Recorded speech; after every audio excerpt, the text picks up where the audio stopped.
तो दोस्तों नमस्कार, एक बार फिर से स्वागत है आपके अपने यूट्यूब चैनल देव जी के ट्रिक्स में।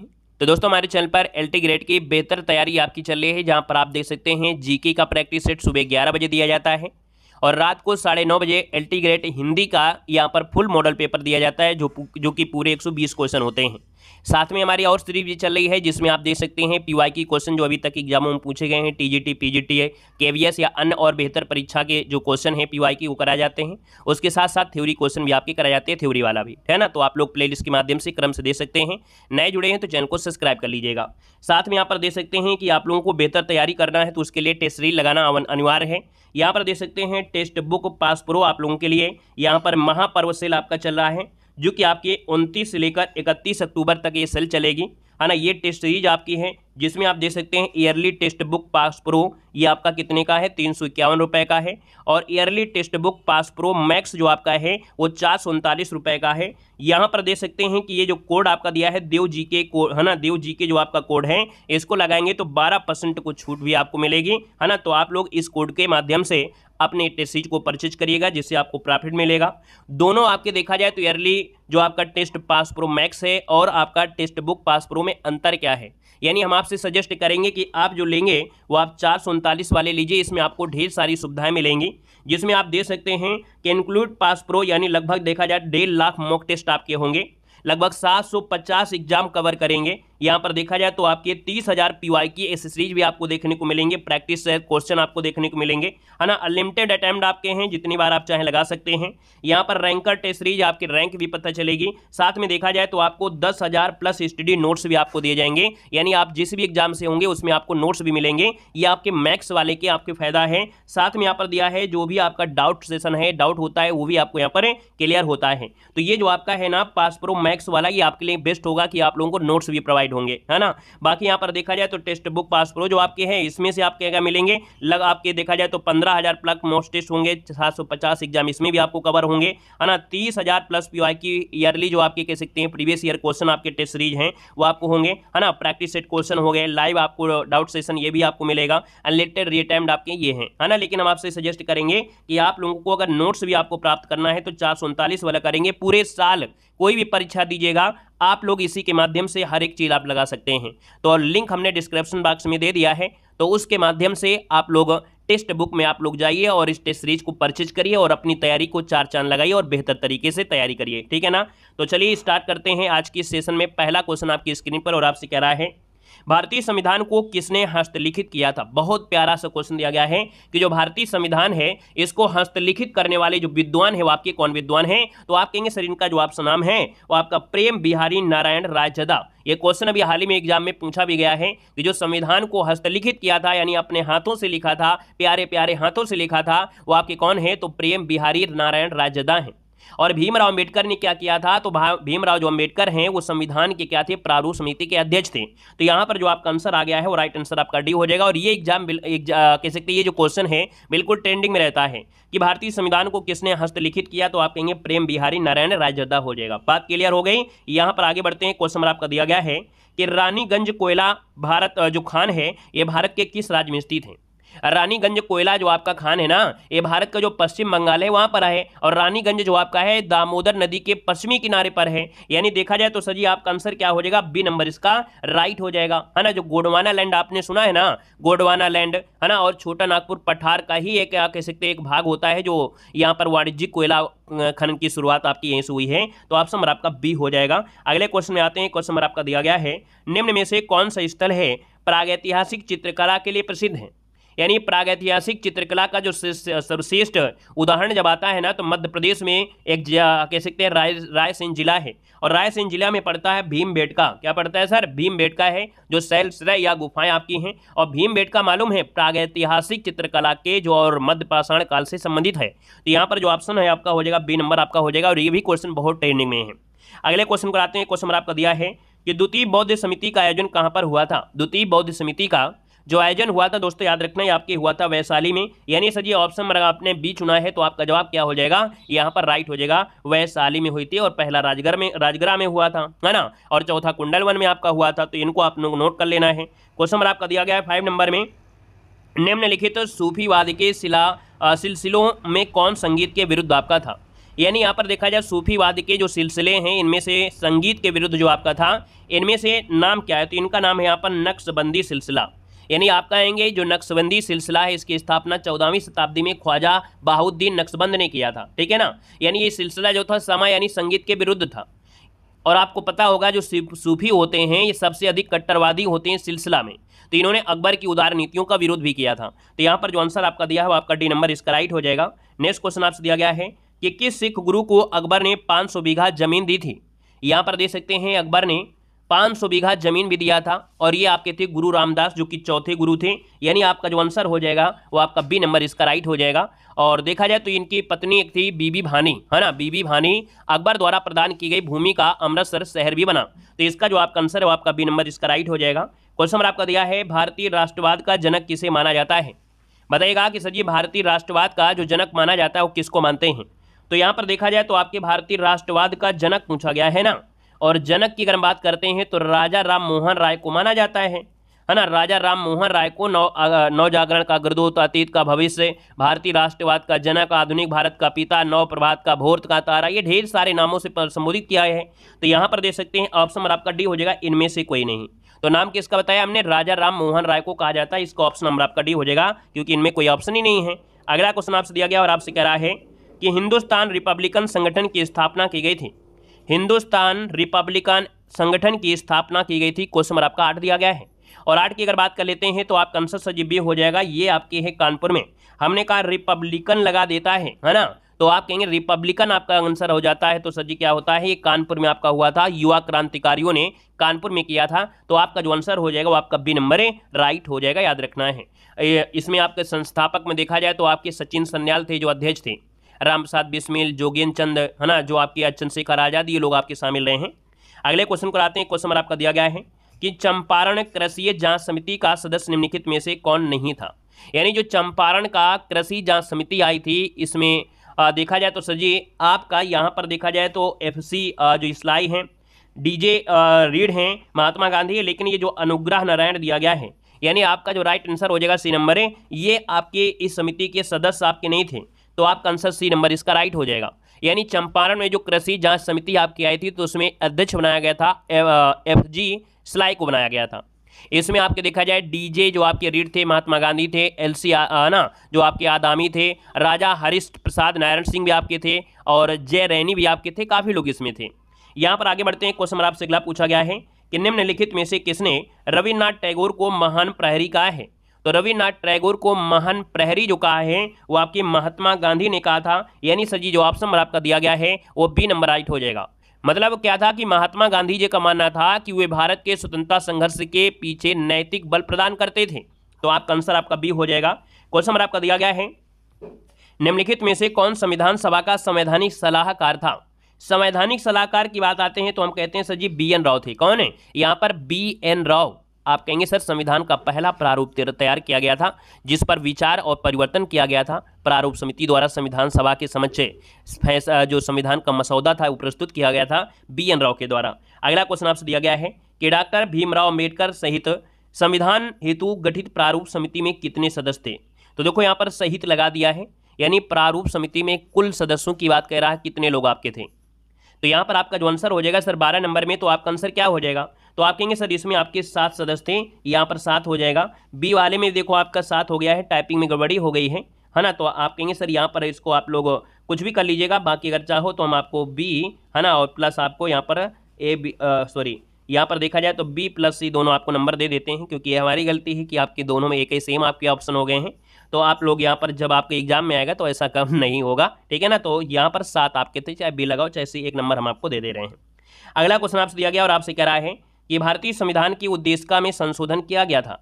तो भारतीय संविधान की उद्देशिका में जो संशोधन हुआ है ना वो एक बार हुआ था, ये 42वें नंबर का संशोधन था। कौन से नंबर का, 42 नंबर का संशोधन था, याद रखना इस बात को, ठीक है ना। 1976 में किया गया था। और याद होगा जो आपका भाग 4 है तो नीति निषेध तत्व में जो अनुच्छेद नंबर 39 का है, समान न्याय निःशुल्क विधिक सहायता, आपके ऐसे प्रावधान भी आपके जोड़े गए थे। तो यहाँ पर जो आपका आंसर वो आपका सजी सी नंबर इसका राइट हो जाएगा। क्वेश्चन नंबर आपका दिया गया और आपसे कह रहा है कि निम्नलिखित में से कौन सा एक राज्य का निर्देशक सिद्धांत संविधान में बाद में जोड़ा गया था।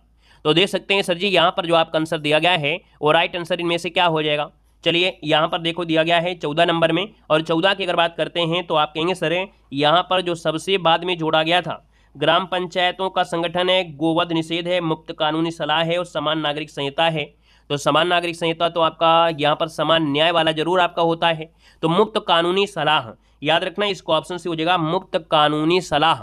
ये नीति निदेशक सिद्धांत में जोड़ा गया था भाग 4 में, ठीक है ना, अनुच्छेद 39 की का में यहाँ पर आपको मिलेगा जो आपका समान न्याय निःशुल्क विधिक सहायता है ना, वही आपका है। तो ऑप्शन नंबर आपका यहाँ पर सी नंबर है, इसका राइट हो जाएगा, ऑप्शन नंबर आपका सी बनेगा। ऊपर वाला क्वेश्चन आपका क्या रहा है, तो बात घुमा फिरा से आपसे बात किया है और वैसी कोई दिक्कत आपको है नहीं है, ठीक है ना। यहाँ पर देखा जाए तो घुमा फिरा के आपसे बात किया गया है। अगला क्वेश्चन आपसे दिया गया और आपसे कह रहा है कि निम्नलिखित में से कौन भारत की लोकसभा और राज्यसभा की संयुक्त बैठक को बुलाता है। बुलाना मतलब होता है आहूत करना। तो याद रखना है कि लोकसभा और राज्यसभा की संयुक्त अधिवेशन अभी तक 3 बार ही बुलाई जा चुकी है, बस सिर्फ 3 बार। और बुलाने का कार्य करते हैं राष्ट्रपति, भारत के जो राष्ट्रपति होते हैं बुलाते हैं, आर्टिकल नंबर 108 के तहत बुलाया जाता है, ठीक है ना। तो इसका आंसर आपका बनेगा क्या, फर्स्ट नंबर इसका राइट हो जाएगा। क्वेश्चन नंबर आपका दिया गया है कि निम्न में से कौन सा चुनाव निर्वाचन आयोग द्वारा संपादित नहीं किया जाता है। यानी यहाँ पर देखा जाए सर 16 नंबर में, तो जो स्थानीय निकायों के चुनाव होते हैं ना, ये चुनाव निर्वाचन आयोग द्वारा नहीं होते हैं, बाकी अदर जो आपके होते हैं वो निर्वाचन आयोग के द्वारा होते हैं। तो आप कहेंगे सर इसका आंसर आपका डी हो जाएगा। देखिए जो संसद है, राज्य विधानमंडल है, राष्ट्रपति उपराष्ट्रपति, ये जो आपकी चुनाव संबंधी मामले होते हैं वो आर्टिकल नंबर 324 के तहत निर्वाचन आयोग द्वारा ही संपादित किया जाता है ना। तो इसका आंसर आपका डी हो जाएगा। नेक्स्ट क्वेश्चन आपसे दिया गया है कि भारत का सबसे बड़ा केंद्र शासित प्रदेश जो कि आपके क्षेत्रफल के हिसाब से पूछा गया है, तो आपका आंसर सर जी इनमें से क्या हो जाएगा। तो यहाँ पर भारत का सबसे बड़ा केंद्र शासित प्रदेश पूछा गया क्षेत्रफल के हिसाब में, तो यहाँ पर आपका दिया गया है आपसे अंडमान निकोबार, जम्मू कश्मीर, लद्दाख और आपका चंडीगढ़ दिया है। अब आप लोग बताइए इसका आंसर क्या लगा दिया जाए। यहाँ पर जो क्वेश्चन नंबर आपका 17 है, इसका जवाब आप लोग कमेंट कर सकते हैं, क्या बता सकते हैं, कई बार आपको बताया गया है। अगर आपने याद नहीं किया है तो आज आप लोगों के लिए है कि आप लोग इसमें रिसर्च करिए, है ना, कैसे भी, तो आपको हमेशा के लिए याद रहेगा। ये क्वेश्चन हम आपको इस होमवर्क के रूप में अभी से दे रहे हैं, ठीक है ना। तो इसको आप लोग अगर नहीं आता है तो इसको पढ़ेंगे, और आता है तो बड़ी अच्छी हो। देखिए कमेंट आ रहे हैं, बिल्कुल सही है, लेकिन यहाँ पर जो नहीं है, पहली बार पढ़ रहे हैं या कन्फ्यूज हैं या याद नहीं रहा है, भूल गए हैं, तो वो लोग अपना कहीं से भी पढ़ो, किताब से, गूगल से, कहीं से पढ़ो। अगर एक बार आपने कर लिया, अपने मेहनत से सर्च किया या अपने मेहनत से पढ़ लिया, तो हमेशा याद हो जाएगा, ठीक है ना, डाउट में आपका कभी नहीं रहेगा, ठीक है। अगले क्वेश्चन में आइएगा। क्वेश्चन आपका दिया है संविधानेतर अधिकार का अर्थ क्या होता है। यानी आपने शब्द सुना होगा संविधानेतर, ये शब्द होता क्या है। यानी यहाँ पर देखा जाए तो सर जी आपका जो 18 नंबर दिया गया है, तो 18 नंबर का ऑप्शन क्या हो जाएगा, यानी वे अधिकार जिनका संविधान के प्रावधानों में वर्णन नहीं है ना। यानी संविधान के प्रावधान में वर्णन नहीं है या अन्य रूप में इसको वर्णित किया गया है, तो संविधानेतर अधिकार कहलाते हैं। तो आप कहेंगे सर 18 नंबर का ऑप्शन नंबर का जो दिया गया है वो आपका वह शक्ति जो संविधान सम्मत नहीं है ना, या अपने भाषा में कह सकते हैं कि जो संविधान के प्रावधानों में वर्णन नहीं किया गया है। तो आप आंसर आपका सी नंबर इसका राइट हो जाएगा। ये कुछ संस्था बाद में बनी है जिनको संविधान में ऐड नहीं किया गया है, ठीक है ना। यहाँ पर आगे बढ़ते हैं। क्वेश्चन आपका दिया गया है कि निम्नलिखित में से किस तट से भारत का औसत समुद्र तट नापा जाता है। जब भी कभी भारत का समुद्र का औसत तट मापा जाता है ना, वो कहाँ से मापा जाता है, तो सर जी ये जो आपका चेन्नई है, यानी देख सकते हैं ऑप्शन नंबर आपका बी दिया गया है, जो आपका चेन्नई है, चेन्नई के तट से आपका मापा जाता है। क्वेश्चन नंबर आपसे अगला पूछा गया है और आपसे कह रहा है क्वेश्चन है कि यमुना नदी का उद्गम स्थान आपसे पूछा गया है। सर यमुना नदी का उद्गम बताइएगा। तो यमुना नदी का जो मुख्य आपका है वो बंदर पूंछ है, कहाँ है, तो यमुना नदी जो आपकी निकलती है ना, यमुनोत्री हिमनद से निकलती है, वहाँ पर एक जगह पड़ती है बंदर पूंछ चोटी, उसी के पास से आपको उद्गम हुआ है। तो ऑप्शन नंबर आपका बी हो जाएगा। और यमुना नदी गंगा की सबसे बड़ी सहायक नदी है जो इलाहाबाद में आकर मिल जाती है। तो ऑप्शन नंबर आपका बी इसका राइट हो जाएगा। क्वेश्चन नंबर आपका दिया है चित्रकूट जो जलप्रपात आपका है वो स्थित है। चित्रकूट जलप्रपात जो आपका है ना, ये कहाँ पर है, आपके चित्रकूट मत लगा देना, ये बस्तर में है, क्योंकि चित्रकूट जलप्रपात नहीं है वहाँ पर मंदाकिनी नदी है चित्रकूट में। तो चित्रकूट जो जलप्रपात है ना वो आपके बस्तर जिला में है, ठीक है, बस्तर जिला में इंद्रावती नदी पर आपका है, ठीक है। और ये कहाँ पड़ता है, तो आपके छत्तीसगढ़ में पड़ता है, छत्तीसगढ़ में ये पड़ता है, याद रखना है। आइएगा नेक्स्ट क्वेश्चन में आते हैं। क्वेश्चन में दिया गया है कि 1818 ईस्वी में पहला सूती वस्त्र कारखाना निम्नलिखित क्षेत्र में शुरू हुआ था। यहाँ पर याद रखना है जो आपका पश्चिम बंगाल में फोर्ट ग्लास्टर है, पश्चिम बंगाल में जो आपका फोर्ट ग्लास्टर है ना, तो वहाँ पर निकट जो आपका ग्लास्टर है वहाँ पर पहला सूती वस्त्र कारखाना शुरू किया गया था। लेकिन ये प्रयास सफल नहीं हुआ पाया था, ये प्रयास जो था सफल नहीं हुआ। फिर बाद में 1854 में मुंबई में प्रथम सफल सूती वस्त्र का कारखाना द बॉम्बे मिल के नाम से शुरू किया गया था, है ना। तो यहाँ पर देखा जाए तो इसका आंसर फर्स्ट नंबर आपका राइट हो जाएगा। क्वेश्चन नंबर आपका दिया गया है एक भारहीन गुब्बारे में 200 ग्राम जल भरा गया है, इसका जल में भार क्या होगा। यानी 23 नंबर की अगर बात कर लेते हैं तो दोस्तों आपको याद है कि कोई गुब्बारा में अगर आप पानी भर देते हैं तो गुब्बारा तो तैरता ही रहेगा ना, उसका तो भार 0 हो जाएगा। यानी यहाँ पर देखा जाए तो आपका आंसर सर जी क्या हो जाएगा, 23 नंबर का जो ऑप्शन है वो आपका 0 हो जाएगा। क्यों? क्योंकि जब कोई वस्तु जल में आंशिक या पूर्ण रूप से डुबो जाती है तो उसके भार में कमी आती है, और यही आभासी कमी उसके द्वारा हटाएगा द्रव के भार के बराबर होती है। यानी गुब्बारे में जल के अंदर और ऊपर नीचे दाएं ओर उत्प्लावन बल लगने लगता है ना। तो भैया गुब्बारे में जो भार होता है ना, वो कुल भार का और उत्प्लावन बल में क्या होता है, 200 - 200 यानी 0 हो जाएगा। तो आप कहेंगे जल में गुब्बारे का भार 0 हो जाएगा। ठीक है ना। यहाँ पर अगला क्वेश्चन नंबर आपका दिया गया है, विद्युत चुम्बकीय प्रेरण पर आधारित युक्ति कौन सी है। यानी विद्युत चुम्बकीय प्रेरण पर कार्य करने वाली जो युक्ति है वो आपका होता है कौन है। यहाँ पर देखा जाए जो आपका डायनमो है। कौन है सर? डायनमो और विद्युत मोटर। डायनमो का नाम सुने होंगे और विद्युत मोटर का नाम सुना होगा। विद्युत मोटर ऑप्शन में है नहीं है, नहीं हम लगा देते। तो डायनमो और विद्युत मोटर जो है ना वो चुंबकीय प्रेरणा पर आधारित होते हैं। और डायनमो क्या करता है, पहले यांत्रिक ऊर्जा को विद्युत ऊर्जा, मैंने कहा था डायनमो होता है यांत्रिक ऊर्जा को विद्युत ऊर्जा में परिवर्तित करता है। और जो विद्युत मोटर होती है वो पहले उसको करंट देते हैं, यानी विद्युत ऊर्जा को यांत्रिक ऊर्जा में परिवर्तित करता है। ठीक है ना। अगला क्वेश्चन आपसे दिया गया है कि भारी जल को कहा जाता है। तो सर भारी जल को कहते हैं D2O। क्या कहते हैं? यानी भारी जल की जो खोज है वो किया किसने था, ये भी क्वेश्चन बन जाता है। तो सबसे पहली बात होती है कि सर जी भारी जल का सूत्र आपका D2O आपका हो जाएगा, यानी 2 जो आपका सिफिक्स में है। और इसकी खोज जो किया था यूरे ने किया था। किसने किया था? यूरे ने किया था। अगला क्वेश्चन आपसे दिया गया है, निम्नलिखित में से कौन हमारे शरीर का सबसे बड़ा दृढ़ भाग है। तो सबसे बड़ा दृढ़ भाग होता है ना कौन? यहाँ पर हड्डियां दिया है, डेंटिन है, सीमेंटान है, ये दंतवल्क जो दिया गया है। क्या दिया गया है? जो दंतवल्क दिया गया है, यानी इसको बोलते हैं इनेमल। इंग्लिश बोलते हैं दांतों का जो इनेमल होता है, यानी दांत की जो शिखर पर सबसे जो कठोर सफेद सफेद चमकदार होता है, चमकीला, है ना, यही आपका होता है कैल्शियम फास्फेट, कैल्शियम कार्बोनेट से आपका बना होता है। तो ये दांतों का जो इनेमल होता है ना सबसे मजबूत आपका होता है। तो आपका आंसर आपका बी नंबर इसका राइट हो जाएगा। यहाँ पर अगला दिया है, शरीर में लोहे की कमी से कौन सी बीमारी हो जाती है। अगर आपकी बॉडी में लोहे की कमी है तो याद रखना एक बीमारी होती है कौन?